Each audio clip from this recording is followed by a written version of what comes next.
कृषि एवं किसान कल्याण मंत्री श्रीमान Shivraj Singh Chouhan, international conference of agriculture economics के प्रेसिडेंट डॉक्टर मतीन कैम, नीति आयोग के सदस्य श्री रमेश जी, भारत और अन्य देशों के एग्रीकल्चर साइंटिस्ट, रिसर्च से जुड़े अलग अलग यूनिवर्सिटी के हमारे साथी, एग्रीकल्चर सेक्टर से जुड़े एक्सपर्ट्स और स्टेक होल्डर्स, देवी और सज्जनों, मुझे खुशी है कि 65 साल के बाद आईसीएई की ये कॉन्फ्रेंस भारत में फिर हो रही है। आप दुनिया के अलग अलग देशों से भारत आए हैं। भारत के 120 मिलियन किसानों की तरफ से आपका स्वागत है।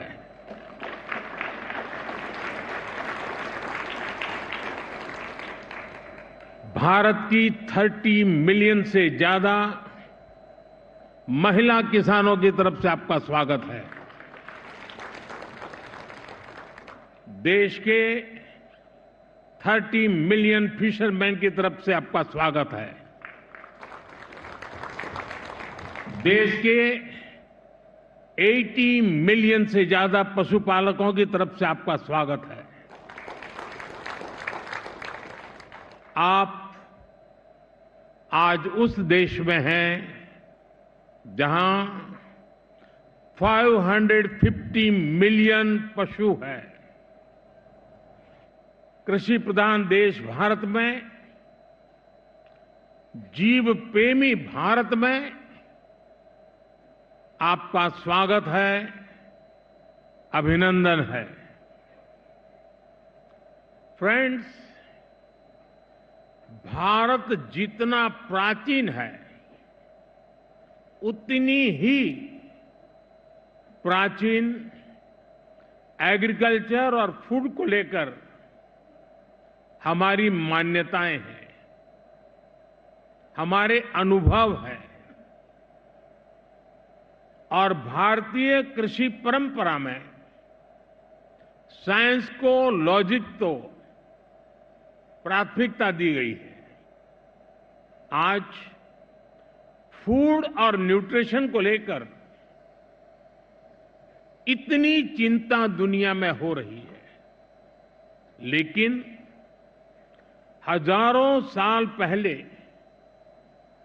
हमारे ग्रंथों में कहा गया है, अन्नम ही भूतानाम ज्येष्ठम तस्मात् सर्वौषधम उच्यते।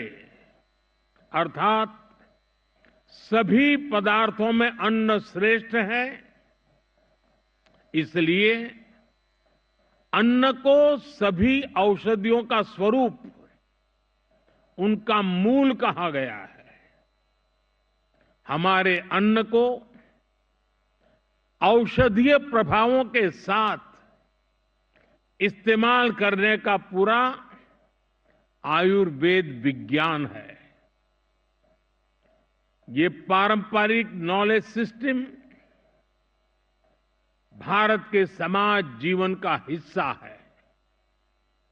फ्रेंड्स, लाइफ और फूड को लेकर ये हजारों वर्ष पहले का भारतीय विजडम है। इसी विजडम के आधार पर भारत में एग्रीकल्चर का विकास हुआ है। भारत में करीब 2000 वर्ष पहले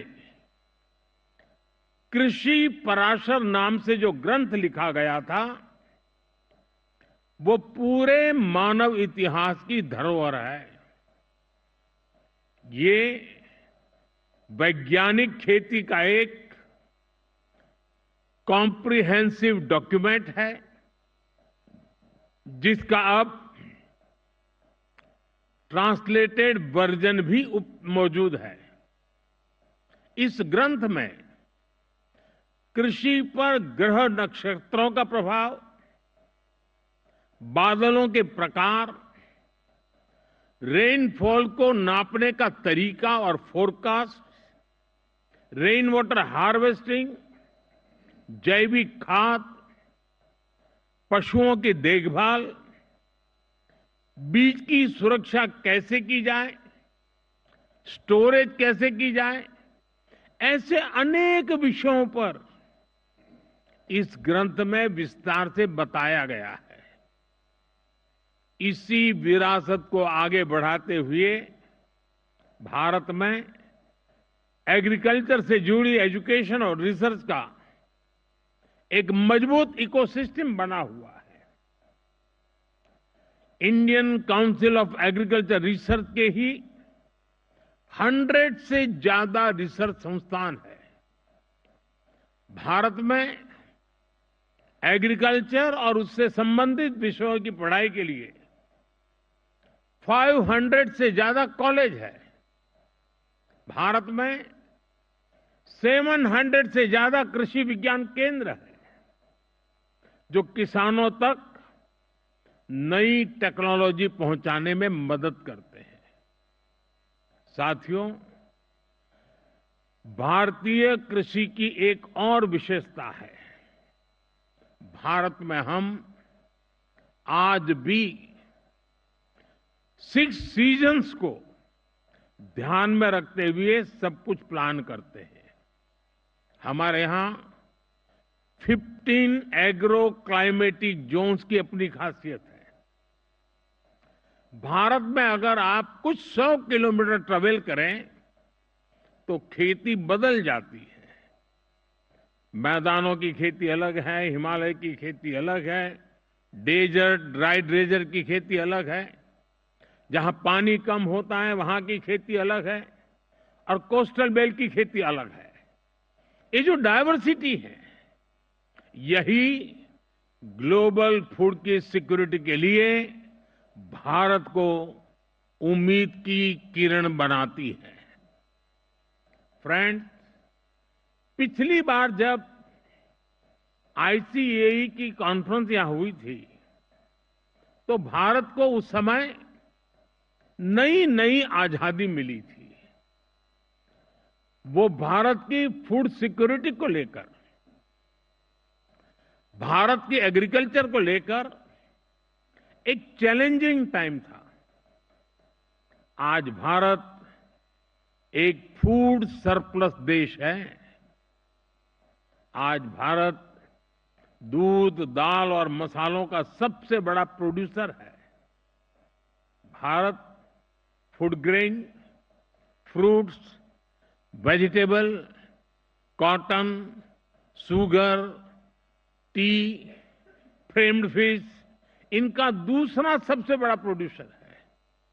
एक वो समय था जब भारत की फूड सिक्योरिटी दुनिया की चिंता का विषय था। एक आज का समय है जब Bharat global food security, global nutrition security, इसके सॉल्यूशन देने में जुटा है।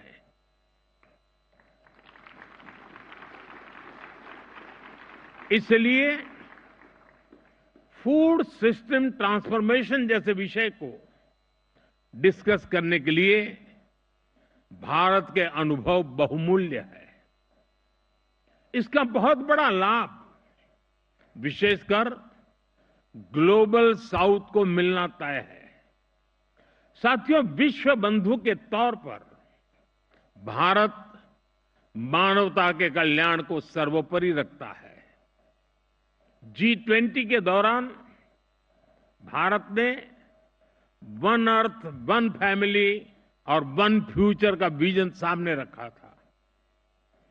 भारत ने एनवायरमेंट को बचाने के लिए लाइफस्टाइल यानी मिशन लाइफ का भी मंत्र दिया। भारत ने one earth, one health initiative भी शुरू किया। हम ह्यूमन, एनिमल्स और प्लांट्स की हेल्थ को अलग अलग नहीं देख सकते। सस्टेनेबल एग्रीकल्चर और फूड सिस्टम्स के सामने आज जो भी चैलेंजेस है, इनको वन अर्थ, वन फैमिली और वन फ्यूचर की होलिस्टिक अप्रोच के साथ ही निपटा जा सकता है।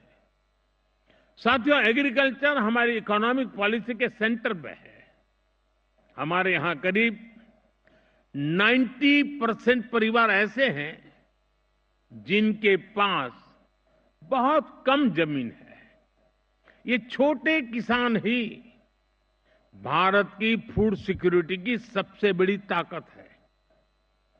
यही स्थिति एशिया के कई विकासशील देशों में है। इसलिए भारत का मॉडल कई देशों के काम आ सकता है। जैसे एक उदाहरण के लिए सस्टेनेबल फार्मिंग का, भारत में हम बड़े पैमाने पर केमिकल फ्री नेचुरल फार्मिंग को प्रमोट कर रहे हैं। इसके काफी अच्छे रिजल्ट देखने को मिले हैं। इस साल के बजट में भी बहुत बड़ा फोकस सस्टेनेबल फार्मिंग और क्लाइमेट रेजिलिएंट फार्मिंग पर है। हम अपने किसानों को सपोर्ट करने के लिए एक पूरा इकोसिस्टम डेवलप कर रहे हैं। भारत का बहुत जोर क्लाइमेट रेजिलिएंट क्रॉप से जुड़ी रिसर्च एंड डेवलपमेंट पर है। बीते 10 सालों में हमने करीब 1900 नई क्लाइमेट रेजिलिएंट वैरायटी अपने किसानों को दी है। इसका लाभ भारत के किसानों को भी मिल रहा है। हमारे यहां राइस की कुछ वैरायटीज ऐसी भी है जिनको ट्रेडिशनल वैरायटीज के मुकाबले 25% कम पानी चाहिए। हाल के वर्षों में हमारे यहां ब्लैक राइस सुपर फूड के रूप में उभरा है। हमारे यहां मणिपुर, असम और मेघालय की ब्लैक राइस को इसकी मेडिसिनल वैल्यू के कारण पसंद किया जा रहा है। वाराणसी से जुड़े अनुभव विश्व समुदाय के साथ शेयर करने के लिए उतना ही उत्सुक है। फ्रेंड्स, आज के समय में पानी की कमी और क्लाइमेट चेंज के साथ ही न्यूट्रिशन भी एक बड़ा चैलेंज है। इसका सॉल्यूशन भी भारत के पास है। भारत मिलेट्स का दुनिया का सबसे बड़ा प्रोड्यूसर है, जिन्हें दुनिया सुपर फूड कहती है, और उसे हमने श्री अन्न की पहचान दी है। ये मिनिमम वाटर मैक्सिमम प्रोडक्शन के सिद्धांत पर चलते हैं। भारत के अलग अलग super foods global nutrition problem को एड्रेस करने में बड़ी भूमिका निभा सकते हैं। भारत अपने सुपर फूड की इस बास्केट को दुनिया के साथ साझा करना चाहता है। साथ ही भारत की पहल पर पिछले साल पूरे विश्व ने इंटरनेशनल मिलेट ईयर मनाया है। फ्रेंड्स, बीते एक दशक में हमने फार्मिंग को आधुनिक टेक्नोलॉजी से जोड़ने के लिए अनेक प्रयास किए हैं। आज एक किसान सॉइल हेल्थ कार्ड्स की मदद से ये जान सकता है कि उसे क्या उगाना है। वो सोलर पावर की मदद से पंप चलाता है और वेस्टलैंड में सोलर फार्मिंग से भी कमाता है। वो ई-नैम यानी भारत के डिजिटल एग्रीकल्चर मार्केट के द्वारा अपनी पैदावार को बेच सकता है। वो किसान क्रेडिट कार्ड का उपयोग करता है। वो प्रधानमंत्री फसल बीमा योजना के माध्यम से अपनी फसलों की सुरक्षा सुनिश्चित करता है। किसानों से लेकर एग्री टेक स्टार्टअप्स तक, नेचुरल फार्मिंग से लेकर के फार्म स्टे और फार्म टू टेबल की व्यवस्था तक भारत में कृषि और उससे जुड़े सेक्टर्स लगातार फॉर्मलाइज हो रहे हैं। पिछले 10 वर्षों में ही 90 लाख हेक्टेयर खेती को हमने माइक्रो इरिगेशन से जोड़ा है। हमारे इथेनॉल ब्लेंडिंग प्रोग्राम से भी खेती और एनवायरमेंट दोनों को लाभ हो रहा है। हम पेट्रोल में 20% इथेनॉल ब्लेंडिंग के टारगेट की तरफ तेजी से आगे बढ़ रहे हैं। साथियों, भारत में हम एग्रीकल्चर सेक्टर में डिजिटल टेक्नोलॉजी का भरपूर इस्तेमाल कर रहे हैं। पीएम किसान सम्मान निधि के माध्यम से एक क्लिक पर 10 करोड़ किसानों के बैंक खाते में 30 सेकंड में पैसे ट्रांसफर हो जाते हैं। हम डिजिटल क्रॉप सर्वे के लिए डिजिटल पब्लिक इंफ्रास्ट्रक्चर बना रहे हैं। हमारे किसानों को रियल टाइम इंफॉर्मेशन मिलेगी और वो डेटा ड्रिवन डिसीजन ले सकेंगे। हमारी इस पहल से करोड़ों किसानों को फायदा होगा, उनकी आर्थिक स्थिति और बेहतर होगी। सरकार लैंड के डिजिटलाइजेशन का भी बहुत बड़ा अभियान चला रही है। किसानों को उनकी लैंड का एक डिजिटल आइडेंटिफिकेशन नंबर भी दिया जाएगा। ड्रोन का उपयोग भी खेती में बहुत तेजी से प्रमोट हम कर रहे हैं। ड्रोन से होने वाली खेती की कमान महिलाओं को, हमारी ड्रोन दीदियों को दी जा रही है। ये जो भी कदम है, इनसे भारत के किसानों का तो फायदा हो गया ही, इससे ग्लोबल फूड सिक्योरिटी को भी ताकत मिलेगी। फ्रेंड्स, आने वाले 5 दिनों में आप सभी यहां खुलकर चर्चा करने वाले हैं। यहां मैं बड़ी संख्या में महिलाओं की भागीदारी, युवाओं की भागीदारी देखकर अधिक प्रसन्न हो रहा हूं। आपके आइडियाज पर सबकी नजर रहेगी। मैं आशा करता हूं कि इस कॉन्फ्रेंस से हम दुनिया को सस्टेनेबल एग्री फूड सिस्टम से जोड़ने के रास्ते खोज सकेंगे।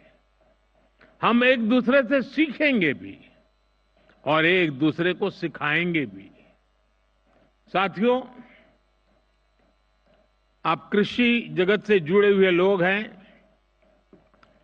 तो एक और जानकारी आपके सामने रखना मुझे बड़ा मन करता है। मुझे पता नहीं है दुनिया में कहीं किसी किसान का स्टैच्यू हो। हमने दुनिया में सबसे ऊंचे स्टैच्यू के रूप में स्टैच्यू ऑफ लिबर्टी की चर्चा सुनी है, लेकिन मेरे सारे कृषि जगत के लोगों को जानकर के खुशी होगी कि भारत में आजादी के आंदोलन में जिस महापुरुषों ने किसान शक्ति को जागृत किया, किसानों को आजादी के आंदोलन का मुख्य धारा में जोड़ा, वे सरदार वल्लभ भाई पटेल की दुनिया की सबसे ऊंची प्रतिमा भारत में है। स्टैच्यू ऑफ लिबर्टी से डबल उसकी ऊंचाई है और एक किसान नेता की है।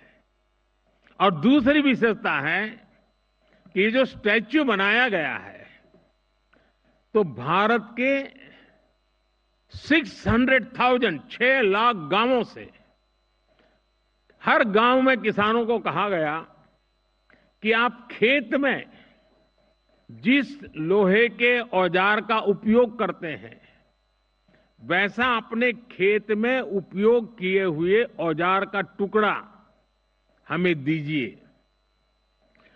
6 लाख गांवों से खेतों में उपयोग किया गया लोहे का औजार लाया गया, उसको मेल्ट किया गया और दुनिया के सबसे ऊंचे एक किसान नेता के स्टैच्यू के अंदर उस खेत में उपयोग किए औजार का मेल्ट करके लोहा उपयोग किया गया।